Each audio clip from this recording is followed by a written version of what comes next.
Barbados to celebrate Andaiye, who had been invited to deliver the opening keynote address at the ceremony hosted by SIGAD. So how can I describe Andaiye? It's almost impossible to describe Andaiye. She was such an incredible woman. I suppose she's an activist. I think of her as an educator. She is a fighter.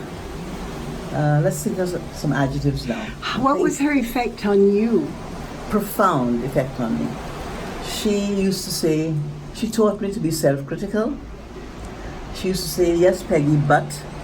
She taught me to think more clearly. She taught me about survival. She taught me about going beyond external appearances. She taught me about compassion. She taught me about incredible courage. She taught me about treating people as people and not being distracted by status, class, race, anything. So I don't know what else to say about that. I wish I could. Would you allow me to quote the thing that Nan said? But I don't have it with me now. I want to just start with a quotation for some words that Nan Peacock, who worked with at WAN when Andaiye was with us, she tried to find something to say about what she called our Andaiye in a letter that she wrote to other WAN staff. And she says, the words that come to me appear as questions. How could she be so fierce and yet funny? How could she be so gifted and yet understand the significance of what others dismiss as trivial? How so proud, yet humble? How so race conscious, yet unburdened by prejudice? How, when beset by illness, her body determined to live, and her mind to blaze a fruitful intellect. She had an awesome intellect. So she not only changed everybody that she came into contact with, I think. You talk to anybody about Andaiye, she changed their lives. She changed my life. She changed the lives of everybody who worked in that Women and Development Unit, where she worked 5 years. But she also transformed the program. She transformed What program are you talking about? The Women and Development Program at the Extramural Department of the University of West Indies, where Andaiye worked with us for 5 years. She was introduced to us by Pat Rodney, and we had no idea what a gem she was and what she would do to us. She came at a time when we were beginning to shift from being a technical assistance professional unit to being more political. And we were being more political around advocacy, where we were challenging the policy framework of structural adjustment, which our CARICOM governments had just adopted. And what Andaiye did is she started talking with us, and she helped us to ground that analysis in an understanding about the way in which women's unwaged labor, the exploitation of women's unwaged labor, was at the base of economic production. And to see the way in which race and class deepened that exploitation. So, in a sense, she concretized that abstract analysis of structural adjustments in a way that really made a big difference to the staff. You know, people finally got it. Not from what I said, but from what Andaiye shared with us. We call it Andaiye School. When I went to WAN, I realized that I needed and I was looking for and seeking to upgrade my intelligence, education, whatever. And she took me on. She became my mentor and my teacher. And she just plied me with endless books. Some I could understand, some I couldn't understand. And if you know Andaiye, she had a sharp tongue. But it didn't stop me. Funny enough, I found her very amusing. And she helped me and helped me and helped me. Now, for those who know me, they wondered how was I going to do all this work in WAN? And I'll tell you how. I have a first class honors degree from Andaiye School. I was a star pupil and I have the gold medal to prove it.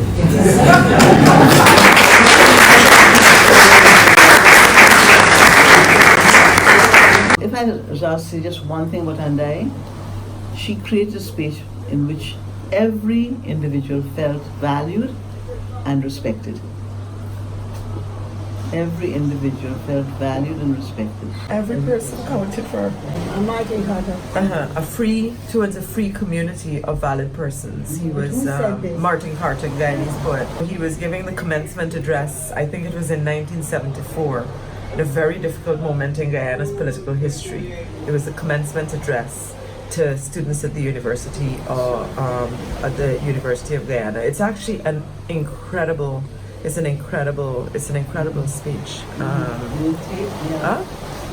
No, you can find it in Gemma Robinson's edition, University of Hunger.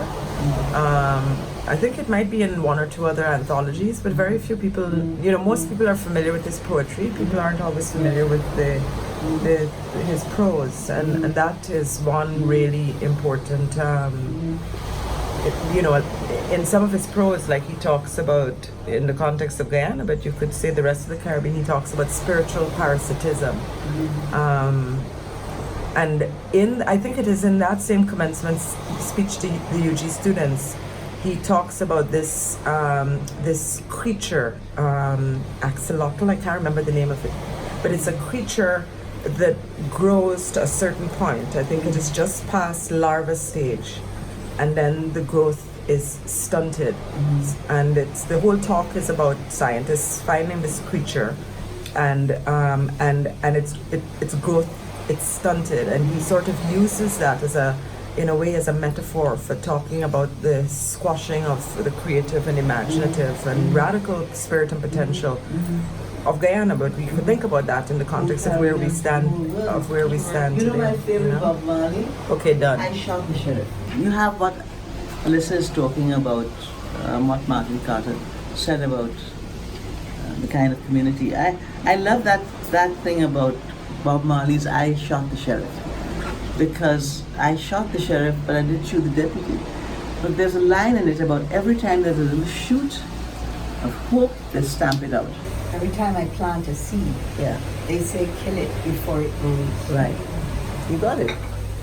Every time I plant a seed, they say kill it before it grows. The interesting thing to me that I want to ask you is, why do you like the second line, I didn't shoot the deputy? Because we're full of deputies. They have deputies all around the world. All of our people are deputies, I mean, I used to think when I was growing up, and this is why I did economics, because, economic development was the other side of political independence. So if I do a degree in economics, I will know how to help to contribute to Caribbean development.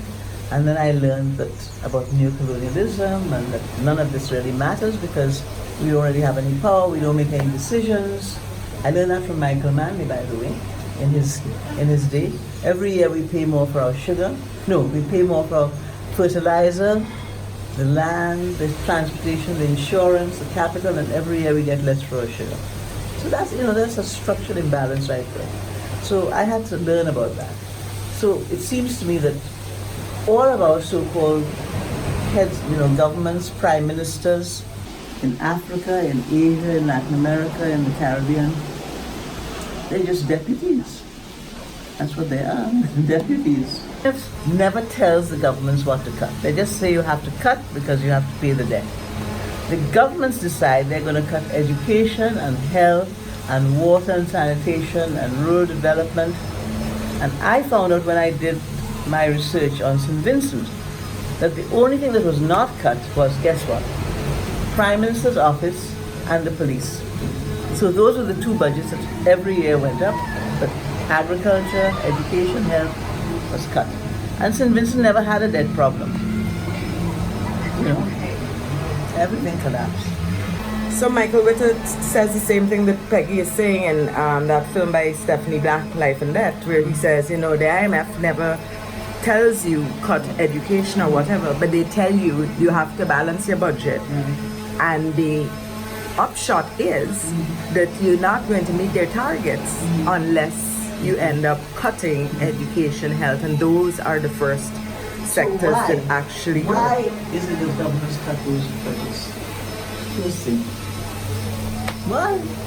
Because it's women's jobs. It has to do with what is valued. This is why we should have Beverly Mullings here. But entirely because structural adjustment policies, these are neoliberal economic policies where the emphasis is on shifting from what, you know, feminist economist Diane Elson talks about, shifting from your non-tradables to tradables. So this idea that your subsistence economies, your caring economies, investment in people, you know, Anna last night was jotting down all the technocratic words that were appearing as people were speaking, and one of them is human capital, which is an oxymoron. Like, that phrase should really be abolished by any progressive or feminist worth their salt. But you know, so all of those areas or sectors that are based on caring foundations are sectors that are seen as the first things to go, or they're only useful insofar as they can be converted into capital, right? And so that's basically what happened. I was asked to say just one thing about Andaiye. She created a space in which every individual felt valued and respected. Every individual felt valued and respected. Talks about the work that we have to do towards building, and he describes it as a free community of valid persons. You know? Every person respected and valued. Every person counted for. Baby, how you feeling? Girl, need to kick off your shoes. Gotta take a deep breath, time to focus on you. Okay. Peggy, you have to clap. 4, 3, 2, 1. Right. You got it. Everyone must change.